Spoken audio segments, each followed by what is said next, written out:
ప్రతి మనిషికి guilty feeling ఉంటుంది. అయితే కొందరిలోని ఈ గిల్టీ ఫీలింగ్ పలు సందర్భాల్లో పలు మంచి పనులకు దారితీసి ఎంతో మందికి మేలు చేస్తుంది. సరిగా చంద్రబోస్ విషయంలోనూ ఇలాగే జరిగింది. ఒకప్పుడు ఆయనకు కలిగిన గిల్టీ ఫీలింగ్ తర్వాతి రోజుల్లో ఆయన సొంత ఊర్లోని యువతకు అక్షర జ్ఞానాన్ని ప్రసాదించే గ్రంథాలయ నిర్మాణానికి కారణమైంది.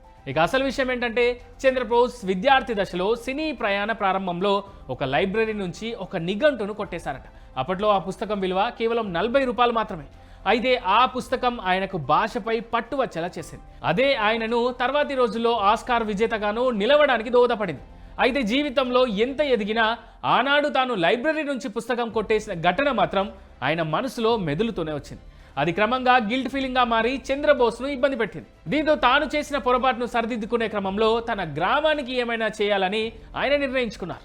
తన సొంత ఊరైన చెల్లగరిగలో 40 లక్షల రూపాయల సొంత ఖర్చుతో ఒక అధునాతన గ్రంథాలయాన్ని నిర్మించారు. ఆనాడు తాను కొట్టేసిన 40 రూపాయల విలువైన పుస్తకపు రుణాన్ని ఇలా చెల్లించుకున్నారు చంద్రబోస్.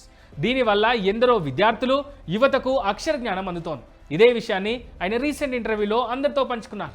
ఈ విషయంతో ఇప్పుడు నెట్టింట వైరల్ అవుతున్నాడు మన ఆస్కార్ విజేత చంద్రబోస్.